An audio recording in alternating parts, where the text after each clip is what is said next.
आज हम बात करेंगे दोस्तों फेंसिल डीएक्स के बारे में। ठीक है, ये फेंसिडिल डीएक्स है जो कि हमारा कफ सिरप है। बहुत से लोग कमेंट करके पूछते हैं कि सर सबसे अच्छा कौन सा कफ सिरप होता है। तो दोस्तों जो कफ सिरप होते हैं उनको आप अगर अच्छी क्वांटिटी में ले रहे हैं, अच्छी क्वांटिटी में कोई कोई क्या करता है पूरा पूरा शीशी पी जाता है, पूरा पूरा कंटेनर का खाली कर देता है। ठीक है, तो ऐसे आपकी खांसी बिल्कुल सही नहीं होगी।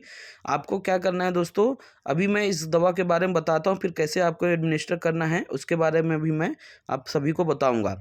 अभी जो है हम लोग रिव्यू कर रहे हैं दोस्तों फेंसिडिल डीएक्स का। ठीक है, डीएक्स यहाँ पे जो कंटेंट दिया गया है इसका मतलब होता है डेक्स्ट्रोमेथोर्फन। ठीक है, तो ये फेंसिडिल डीएक्स कफ सिरप है जिसका जो मेन कंपोजिशन है वहाँ पे आप लोग देख सकते हैं, dextromethorphan hydrobromide and chlorpheniramine maleate cough syrup. ठीक है, इसका जो आपका एमआरपी है दोस्तों उसमें वेरिएशन हो सकता है जगह जगह पे। जो फिलहाल इसमें दिया गया है वह 105 रुपया 28 पैसे इसमें दिए गए हैं। ठीक है, तो ध्यान रखें दोस्तों, किसी भी कप सिरप को आप यूज करने से पहले उसको सेक कर लें, खूब अच्छी तरह से सेक कर लें, क्योंकि ये दोस्तों जो सिरप होते हैं ये ज़्यादातर सस्पेंशन की कैटेगरी में आते हैं। तो सस्पेंशन की कैटेगरी में क्या होता है, जो मेन आपका कंपोनेंट होता है वह तली में जम जाता है। ठीक है, तो आप उसको अगर सेक करेंगे अच्छे से तो वह प्रॉपर तरीके से मिल जाएगा।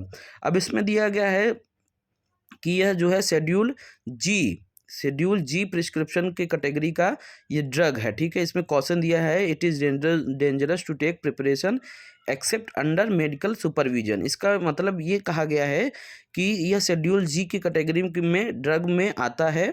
ठीक है, तो जैसे दोस्तों शेड्यूल है, इसमें फार्मास्यूटिकल में कुछ शेड्यूल हैं जिनके तहत जो है, जैसे शेड्यूल एच है, शेड्यूल के है, शेड्यूल एल एम और शेड्यूल एच और शेड्यूल एक्स जो कि नारकोटिक्स की कैटेगरी में आता है। तो इसी तरह की दवाओं को भी एक कैटेगरी बनाई गई है।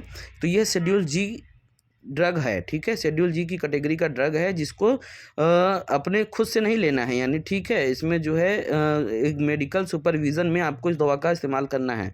ठीक है, यानी डॉक्टर की सलाह पे ही सिर्फ इन दवाओं का आप इस्तेमाल कर सकते हैं। इसमें जो है ईच 5 ml में, मतलब प्रत्येक 5 ml में कितनी इंग्रेडिएंट्स मिलाई गई हैं, तो यहाँ पे जो डीएक्स है वो आप लोग देख सकते हैं 10 mg मिलाया गया है और क्लोरोफेनिरामिन 2 mg मिलाया गया है। और इसको जो है क्वांटिटी सफिशिएंट क्यूएस मतलब क्वांटिटी सफिशिएंट, इसको लेवल इसका मेंटेन करने के लिए इसमें जो है फ्लेवरेबल बेस मिलाया जाता है। ठीक है, इसमें जो डोज है इसमें तो लिखा है, फिर मतलब डॉक्टर की सलाह पे आपको इसको यूज़ करना है। और यहाँ पे कुछ कॉशंस दी गई है कि बच्चों से दूर रखना है और रूम टेम्परेचर पे इसको रखना है। ये पूरा कंटेनर की हम बात करें दोस्तों तो ये 100 ml का कंटेनर है। अब फेंसिल डीएक्स का अभी हम इस्तेमाल कैसे करना है दोस्तों, तो पहली बात तो खुद से करना नहीं है, फिर भी एक तरीका मैं बता दे रहा हूँ दोस्तों।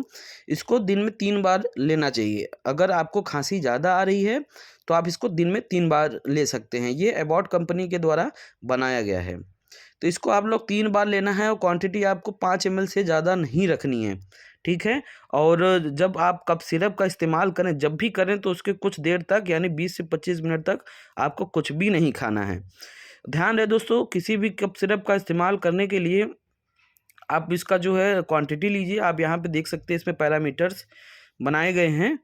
इसमें से आपको 5 ml लेना है। 5 ml लेने के बाद दोस्तों आपको कुछ देर रेस्ट कर लेना है। ठीक है, तभी यह कफ सिरप आपको जो है फ़ायदा करेगा। अन्यथा आप दो सीसी या फिर 3 सीसी पी लेंगे तो भी दोस्तों आपका यह फ़ायदा नहीं करेगा। तो ये दोस्तों फेंसिल डीएक्स ये आपका कफ सिरप है। इसको लेने का तरीका क्या होता है वो मैंने आपको बता दिया। उम्मीद है दोस्तों आपको अच्छा लगा होगा वीडियो। धन्यवाद।